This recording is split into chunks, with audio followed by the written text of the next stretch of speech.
This episode is brought to you by my friend Rebecca Walzer, a financial expert who can help you protect your wealth. Book your free call with her team by going to friendofdinesh.com. That's friendofdinesh.com. You hear me talk about the amazing benefits of taking Balance of Nature every day.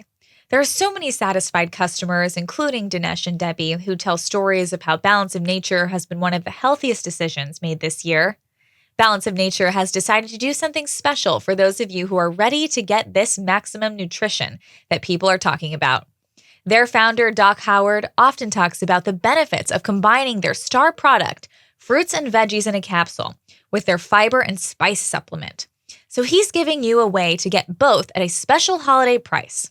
Right now, as a special holiday offer, get $25 off plus free fiber and spice with your first preferred order of fruits and veggies when you use discount code AMERICA. This offer can end at any time, so don't delay. Call 800-2468-751 or go to balanceofnature.com and use discount code AMERICA. Hi, everyone. I'm your host this week, Danielle D'Souza Gill. I'm so happy to be here. I hope you all had a Merry Christmas. This is such a special time of year, and we can never forget the reason for the season, which is the birth of our Savior, Jesus Christ. I hope you're staying warm in the midst of this cold and the blizzards that have swept the nation this last week. Dinesh is taking a little vacation. He's taking a rest, some time off. He's spending the rest of this week just relaxing and reading, so I am filling in for him for the rest of the week. If you enjoy the content I'm putting out, please follow me on social media. I post videos all the time on my Facebook page at Danielle D'Souza Gill, as well as on my Rumble channel. You can also find me on Instagram, Twitter, and Truth Social. But today we'll be asking the question, why does the left care more about Ukraine's border than our southern border? We'll also speak with Charles Kessler about the current problems with our university system. This is the Dinesh D'Souza podcast.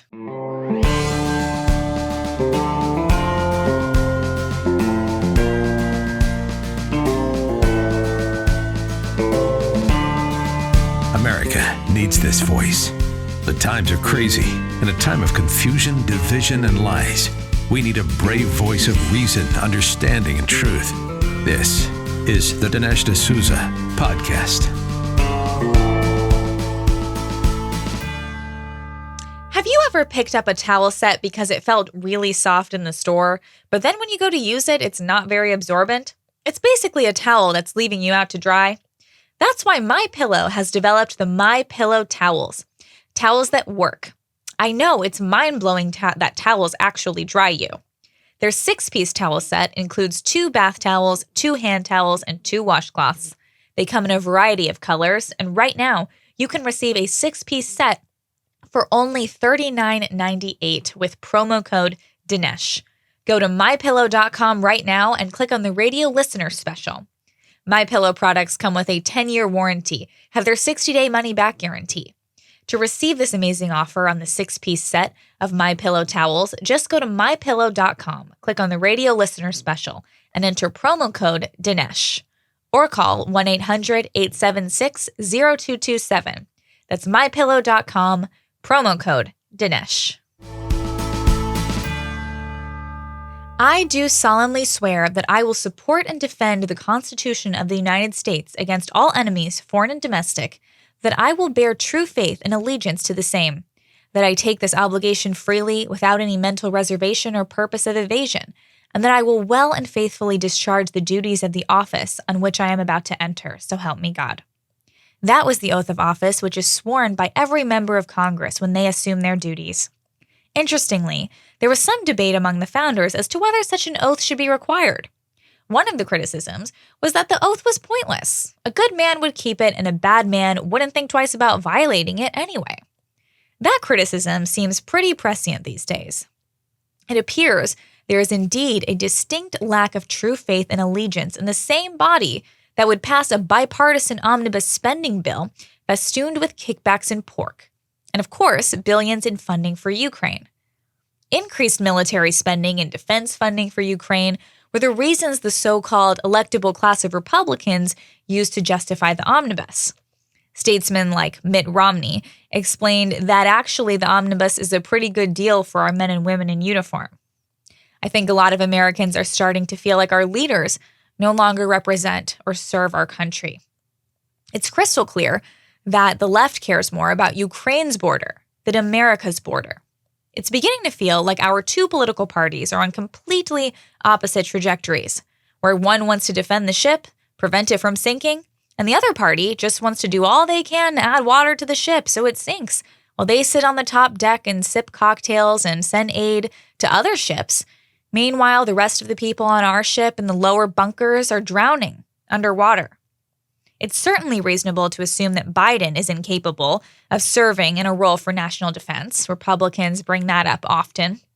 Biden's mental capacity.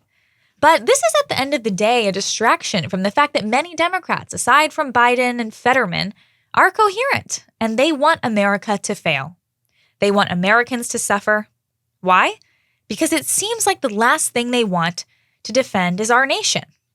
How else can you explain the gaping holes at our southern border with endless masses of millions upon millions streaming across it completely unchecked? In any other country in the world, this kind of thing is recognized as an invasion. And what exactly is happening in Ukraine, then, that has sent our politicians up in arms? An invasion of Ukraine's border, which Ukraine knows cannot continue and must be stopped. Our attitude towards our southern border is not normal. In fact, many militaries around the world plan and train for contingencies like these. Contingencies where a neighboring country's government implodes and the resulting unrest threatens to spill across your country's borders. It's the kind of thing you do when you care about the well-being of your fellow countrymen, is protect them, which is unfortunately not the kind of thing Democrats and Mitt Romney are into. These representatives are now touting this deal as if the logic isn't something to be extremely ashamed of.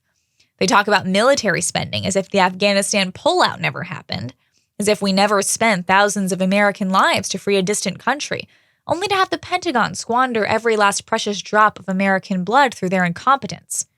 No one is asking for more military spending. The Instagram Karens screaming over pronouns are more basket case than fighting force. Woke generals aren't the answer here. Throwing billions of dollars at Ukraine while fomenting tensions with a nuclear power like Russia only invites disaster. If push comes to shove, we will see a catastrophe so terrible, the service members who were kicked out and denied their benefits for refusing Biden's mandate would consider themselves lucky. We can joke about how silly this looks, that our Congress are like the pee-wee soccer players cheering after kicking the ball into their own goal, that Ukraine has less a chance of happening than fetch. But the fact is, these people aren't really that clueless and dumb. Zelensky knows exactly what he's doing. And what about the corruption? Well, the money is going to companies like Northrop, Raytheon, and Leonardo. And these companies will in turn donate big to the campaign coffers of these same congressmen who gave the omnibus the green light. It's the oldest trick in the American playbook. I'll scratch your back if you scratch mine. But you'll notice that any time a politician gets caught red-handed in one of these schemes, the last thing you'll hear from them is remorse. No, instead, they deflect the guilt right back at their critics. But we all recognize this trick as well. Glenn Greenwald noted that neocons and establishment Dems had begun to merge policies, tactics, and resources back in 2014. When National Review neocon Bill Kristol tried to paint anyone critical of Ukraine funding as a member of the anti-American right, Greenwald responded, saying, quote, "The defining tactic of neocons has always been, and still is, to argue that anyone who doesn't support their war policies is unpatriotic, anti-American, and of suspect loyalties. That's what they did throughout the Cold War, the War on Terror, and now on behalf of the Democrats. Literally no faction has done more damage of every kind to American life and to the world over the past several decades than neocons. That they're now in a complete alliance with the Dem Party and Democrats are trained to use their tactics says it all." End quote. And if you squint really hard and look back at how the neocons lambasted the anti-war left as unpatriotic back during the Iraq War days, you really do start to see the nascent form of cancel culture. But who is really being unpatriotic here? Bill Kristol brought the topic up, so let's humor him for a moment. What is the function of the United States military? It's a defense force. In fact, the common defense of the colonies was the reason the Second Continental Congress established the Continental Army in 1775. Now ask yourself, which of these two is a part of America? Texas or Ukraine? Now ask yourself, which flag was honored in Congress last week, the flag of Texas or the flag of Ukraine? It seems to me that if we go by the strictest definition of the word patriot, then this group of political positioners Greenwald has been warning us about are far less patriotic than their critics.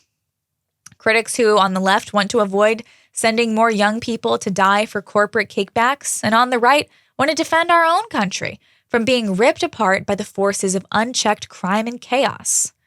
Moreover, the Omnibus also has several limitations built into it that prevent money from being spent to fortify our southern border, which is shockingly unpatriotic.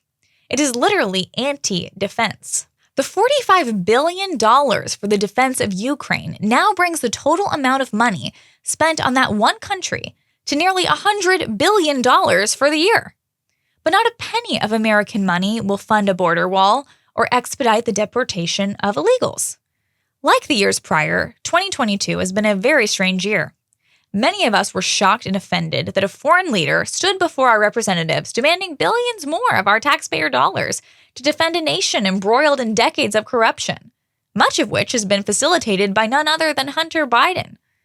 We were also shocked to see those same representatives enthusiastically promising even more support, all while waving the flag of that foreign nation.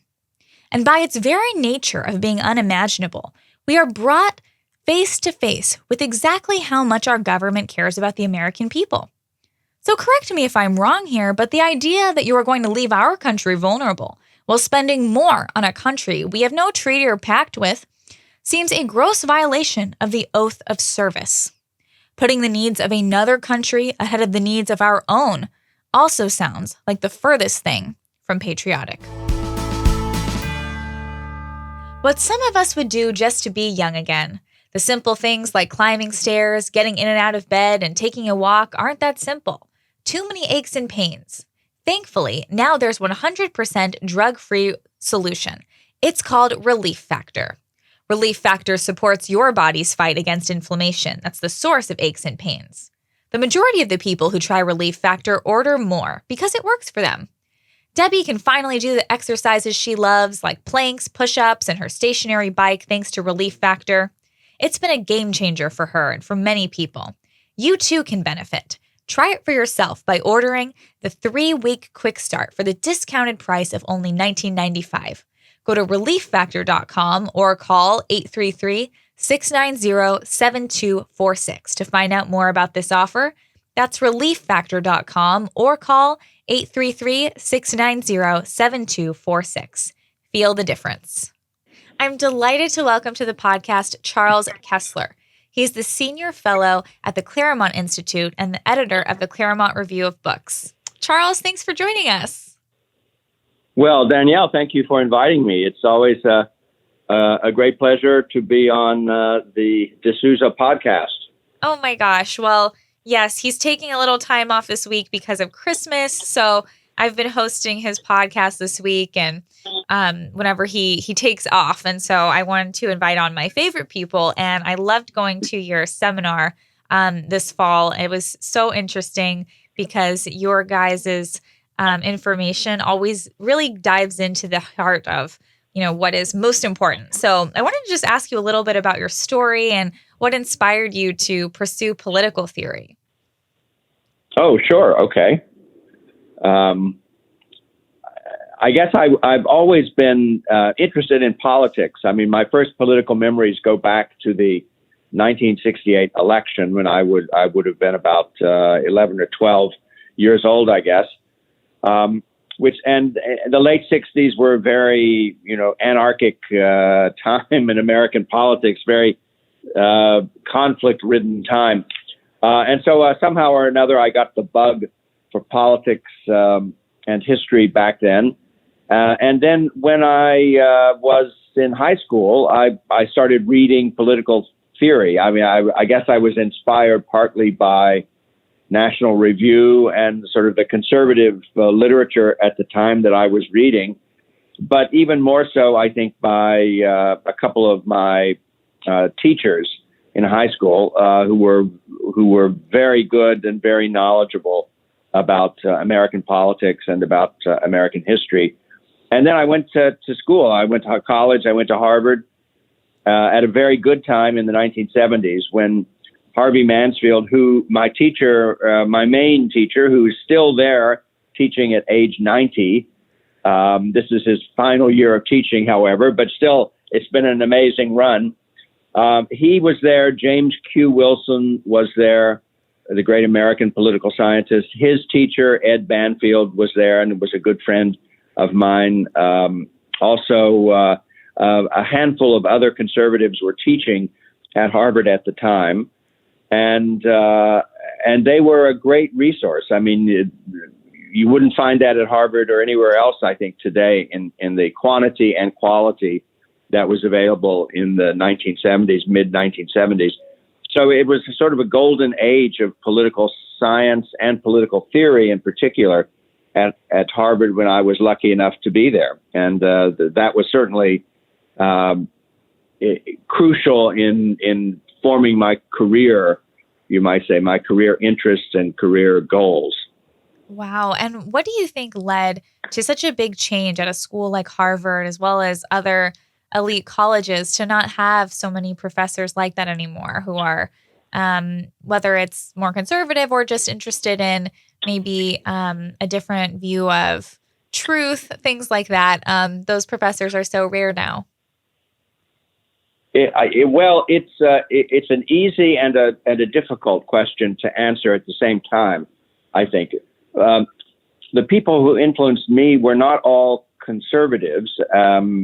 Judith Shklar was a great professor of political philosophy who was definitely on the liberal side. Michael Walzer, who's still alive, still going, was there also, and Sam Huntington, who became more conservative in his own life and career as things went on. But he was not known as a conservative back then, and so. The trends have changed, I would say, somewhat from political theory to more postmodern themes, which first affected comparative literature and philosophy and eventually the whole university. And among the directions that postmodernism took was wokeness, which is the latest version of that. And none of those movements, of those postmodern movements, has been friendly to the serious study of history or great political or other great texts. They've been parasitic on those traditions, and I'm afraid that has impacted the universities of the country enormously and badly. Right. And can you tell us a little bit about why postmodernism has taken over in this way, and why is it so harmful if students only learn from that perspective? Well, postmodernism is, it has, in some sense, deep philosophical roots in the thought of Nietzsche and Heidegger and other really great thinkers at the end of the 19th century and in the early 20th century. But it is a frivolous and unserious movement. I think it's not worthy really of the great sources of its insights, and it's frivolous because it can be used so unseriously. You can, if you're a postmodernist, you really don't believe in reason. You don't believe in the capacity of reason to come to discover truths or to apprehend truths that are out there. That are not shaped by human will or human culture or human ideology, and as such, it becomes a kind of power game. It reduces serious philosophy, theology, all serious intellectual enterprises in a way to a kind of power-hungry game playing, in which what matters is really not the truth, but power. And truth is a means to power, and thus it is not truth anymore. And that I think is what has engendered so much cynicism and hopelessness and lack of what would have been called idealism in undergraduates today and in faculty members today.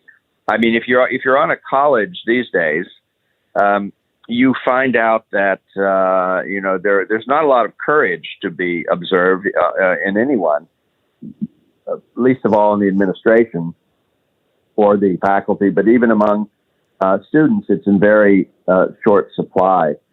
And that's because they're all very sensitive to their reputations. And this is where sort of postmodernism and social media meet, I think, in the current intellectual landscape. Nobody wants to have a virtual mob arrive outside the virtual mailbox, and pelt them with virtual stones for the rest of their lives about something they said on a college campus when they were 18 or 19 years old. And so there's a certain kind of cowardice, a certain kind of cowardly, in a way, cowardly concern for your reputation that acknowledges, that truth is just what most people say or assert, and that you don't want to be on the wrong end of such assertions. And that is why, where you once had demonstrations on political campuses that were, going back to the 60s, demonstrations that were political and idealistic and moral, and the civil rights movement and things like that. You have very few of those anymore. The typical demonstrations you have are much more denunciations of a speaker for heterodox viewpoints, denunciation of people with whom you disagree, because they must be wrong if they don't agree with you. That kind of thing, very disappointing and very exhausting in a way, and that's sort of and very unidealistic, and that's sort of the modern campus life, I'm afraid. Right, and they often say, truth to power and things like that, and they do often do a lot of their demonstrations as really negative, really trying to prevent people from speaking, kick speakers off of a campus, prevent anyone from having an opposing viewpoint, from being a professor or another student. And I think, like you were saying, if you were more idealistic, you might hope that there would be more debate, or you would hope that there would be more discussion between these different viewpoints. But can you tell us a little bit about some of the kind of debate going on about whether moral truths are factual truths? And I think this was something that is just really interesting that a lot of people don't get to hear about that kind of a debate, and maybe students today don't get to hear. Yes, well, that's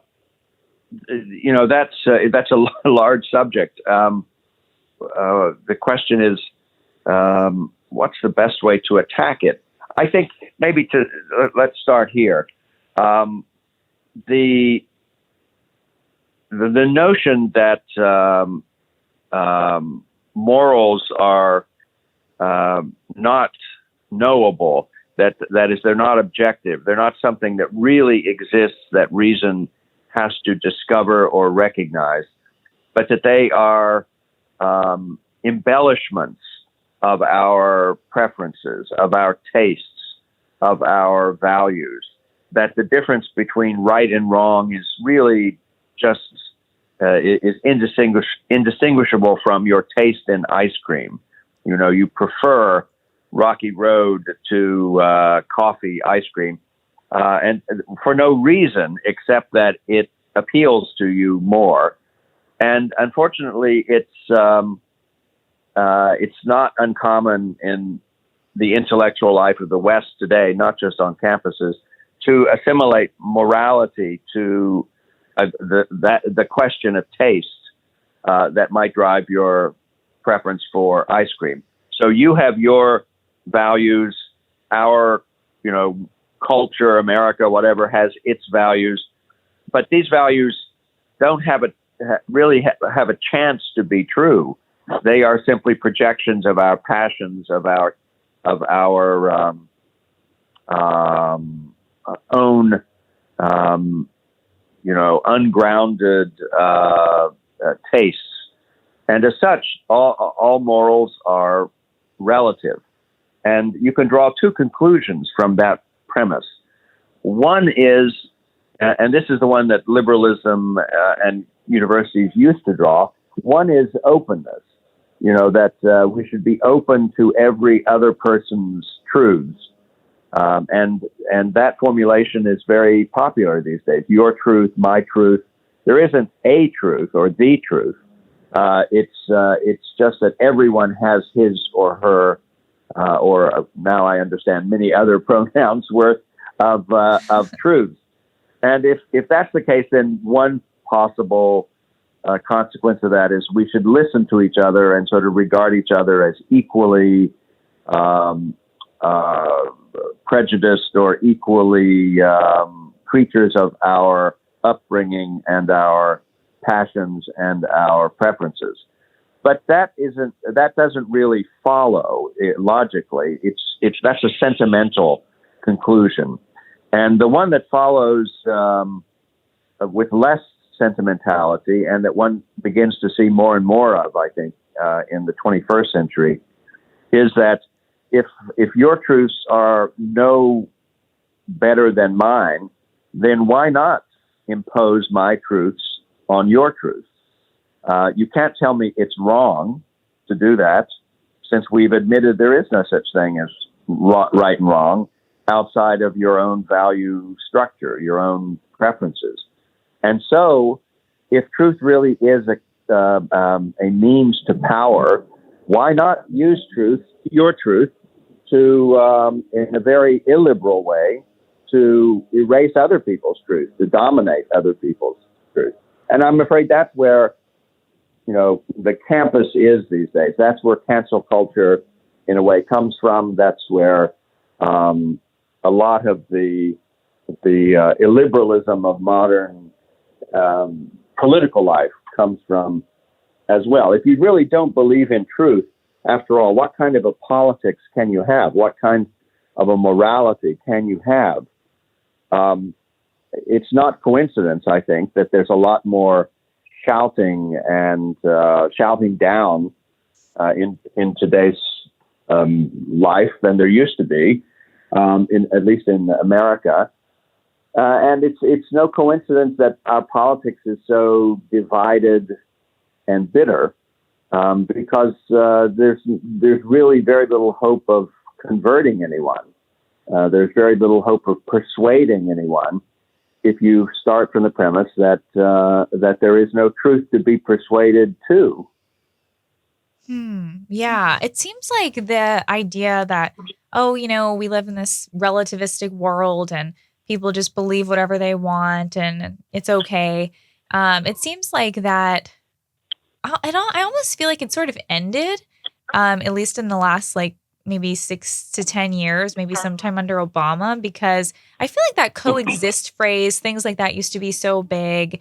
Even atheism used to be much more debated topic. There used to be these atheists who would say, this is my view on science and reason and all of these things. And now it seems like the left has taken over so much that the religion of the left is basically their values, which are power, which is winning everything. And it's not really about this kind of vortex where everybody can think whatever they want. It's kind of like you said, where if you don't agree with them, then they'll basically just silence you.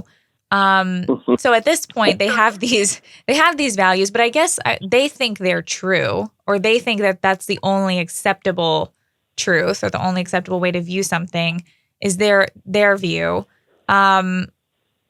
How do they? Yeah, I mean, it used to be when I was in college. This is many years ago, of course. But when I was in college, one of the most typical activities in the college year would be debates. All sorts of student societies would sponsor debates of various people. We had something. I helped him create something called the George Washington Society at Harvard many years ago, and we sponsored a series of debates. We brought Bill Buckley to campus to debate John Kenneth Galbraith. We brought him to campus to debate well-known law professors about censorship and various things, and believe it or not, students paid money to attend these public debates. I think we charged, $5, which is a lot of money back then, per seat, and thousands of students would come to sit and listen to a debate. And now on campuses, there are no debates, or there are very few debates. I mean, there's a debating society or a club maybe for students to debate, a topic per year. That goes on. But it's not, there aren't big, sizable public debates that everyone is talking about and everyone is interested in, because postmodernism doesn't favor debates. It's not inclined to react to differences in values by having people try to discuss them and discuss the facts connected to those values. Its position really is you risk offending people when you disagree and when you entertain contrary values. And why would you want to do that anyway, since there is no truth, And so it's a very different campus and very different campus life now than it used to be. And some of your listeners are probably thinking about sending their children off to campus to college, and so it's a much more fraught decision now than it was 10 or 20 or 30 or 40 years ago, and it's one that parents and potential students need to think through very carefully where they're going and what they're going to be studying and with whom. And that's very difficult. I mean, it's very difficult to know before you get there what the real character of a college is these days. The reputations of them are well behind the reality. And so you can't, Harvard is really not the same place, I would say, as it was in the 1970s.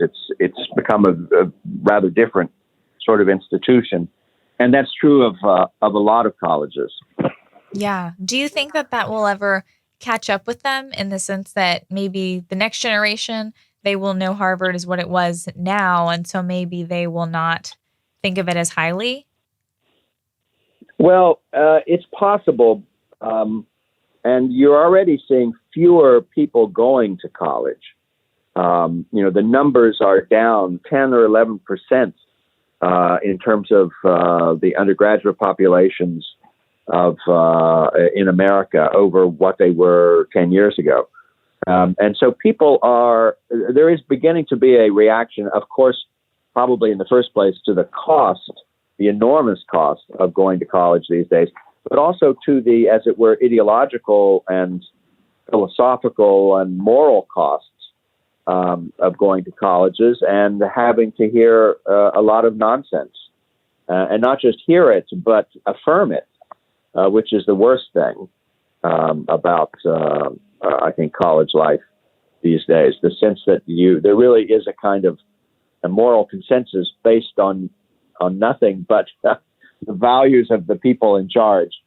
And everyone is expected more or less to swear allegiance to to those values. And if you don't, you get in trouble. And it's not just, this is in terms of your speech can get you in trouble, and your conduct can get you in trouble as well. Yeah, no, of course. And some professors, they may believe in absolute truth, but they feel like they can't talk about it because even if they teach math or some other science, they feel like they could be fired or feel like they will no longer be able to teach anymore. Um, have you Yeah, noticed? there's a lot of self-censorship among professors, but among students too. And when you get to know students and you talk to them in office hours, not in public so much, but in office hours, you can hear, they will confess how much they don't say in class, that they'll talk about maybe in private, but not in front of other students, and other, people whom they don't trust, or know very well. Right. And it's sad because it seems like this has happened in so many colleges, not just a few colleges, but most colleges. So how do you think that happened in such a grand scale? Do you think that the people who maybe were those more Marxist professors decided we're just not going to give tenure to these guys because they have this different viewpoint than we do, and we're just going to make sure we bring in more professors that agree with us, and we're going to prioritize diversity of skin color, not diversity of thought, things like that. And they all just decided to do this, or what do you think kind of led to this result that we're in now?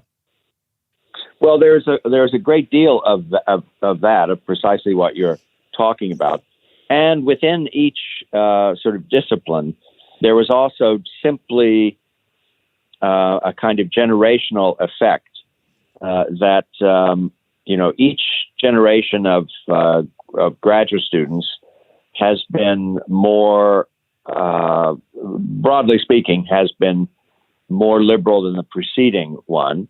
And so each generation of professors is more liberal than the preceding one. And it works. It's not always overtly ideological. It may be simply that trends in the discipline go in a direction such that all of a sudden the hot thing is to, whatever it might have been, international organization, let's say, and not the study of war and conflict in international relations departments and curriculum. And so when you get a whole generation that is pursuing the latest sort of trendy thing in academia, that has political consequences for the university and for, expertise more generally in those fields. And, as I mentioned before, as comparative literature and philosophy and even economics and political science, this happens. It certainly happened in history departments as well. The profession moves leftward, not, as I say, in a kind of propagandistic reaction, but rather because they really do think that, the latest thing, which must be the truest thing, or at least the most powerful thing, compels them to do a certain kind of research and not other more old-fashioned, not pursuing other more old-fashioned questions, like the nature of war, for example, in international relations. Right. And it's so interesting because those old-fashioned questions that you're saying, people have thought about for thousands of years, even though the thoughts may have changed over time. So it seems like this kind of ramping up of this big change that's happened in the last maybe couple of decades has been such a departure from how things have been in the past and how people have learned. Do you think that there's much further they can take this to the left? Because at a certain point, it seems like what else is there to think about? How much more can you push the boundary? I often wonder about this with art because it's not really exciting or new to deconstruct something because everything's already been deconstructed. So you just have to go off of that, I guess, continually. And so what would be kind of the next step for them? Well, if Hunter Biden is the new frontier of art.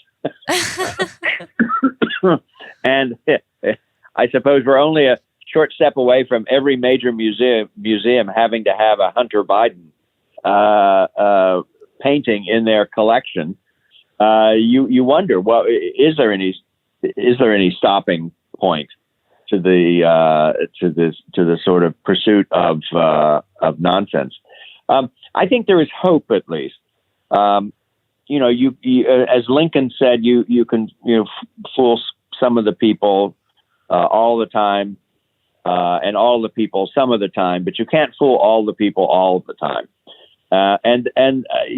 There is beginning to be, I think, even among students, there's beginning to be, eyes are opening to the politicization of the university and the lack of intellectual vitality in so many modern disciplines and on many modern university campuses. I think there's hope that this can't go on, but I think it's not going to be the university that reforms itself, or at least not anytime soon. Politics is much more open to change and to renovations than the academy is, and so if it's it certainly is possible, and I think it's even somewhat likely that our politics will reach a point of a turning point, where something, obviously the Trumpian populism will not define what the future of American politics is going to be, because I think that's already passing from the scene. But Trumpian populism has set off actions and reactions throughout the political system that are going to be working themselves out long after Trump himself has gone from the political scene. And some of the consequences of that and other developments coming from other people, other movements, and other directions might really change American politics fairly suddenly in the next decade or two. And that is probably the best short-term hope for change in the academy. If our politics becomes more rational and more principled, in the long run, that will have an effect on the university as well, and probably more of an effect than any internal reform movements within the American university, of which there are, of course, very few. There's very little in the way of self-criticism within the university, at least so far. Right. Yes. And you mentioned earlier how there's this huge divide in politics, and how a lot of this postmodernism explains that. And I think that's also why there's probably so much infighting on both sides, because, and in many ways, many people don't interact with people from the other side, or at least that happens a lot when it comes to someone who's on the left. Oftentimes conservatives are forced to in workplace or in school. But I think that then it leads to a lot of tearing down within and a lot of confusion for people, because they feel like their enemy is almost like their friend or is on their side, and it just creates a lot of turmoil. This situation that we're in because of all of the destruction that's happened. Yes, that's right, and it isn't particularly pleasant, the modern university. I mean, because it does lack some of this intellectual openness and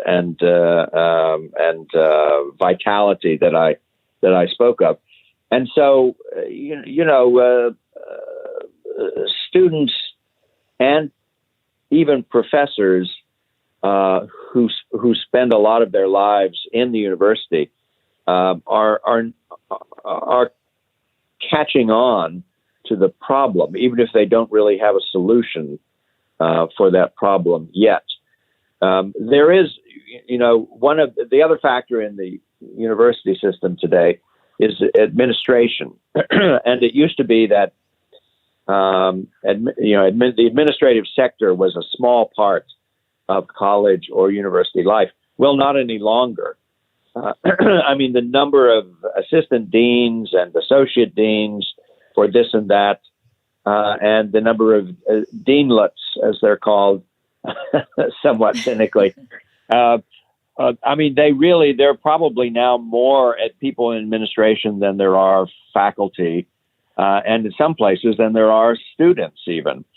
And so it's possible that a kind of coalition of students and parents who are tired of paying for that, and professors who are tired of seeing their influence overawed by the sheer number and power of the administrators on campus.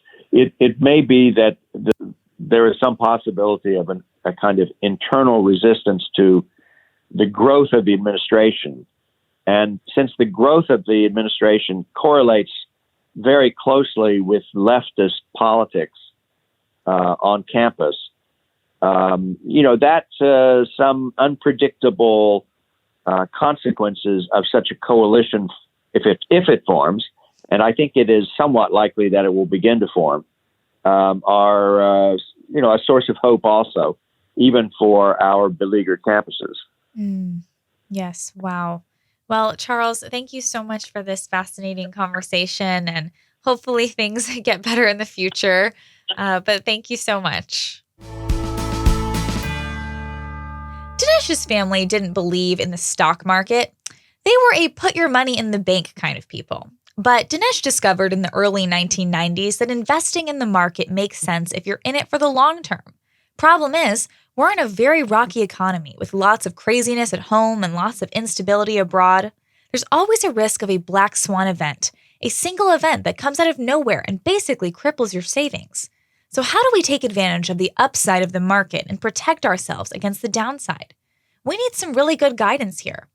My friend Rebecca Walzer is a tax attorney and wealth strategist with her MBA from the London School of Economics. She and her team can help you protect your wealth during these unprecedented times.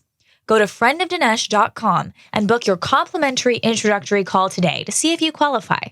Again, that's friendofdinesh.com. Subscribe to the Dinesh D'Souza podcast on Apple, Google, and Spotify, or watch on Rumble, YouTube, and salemnow.com.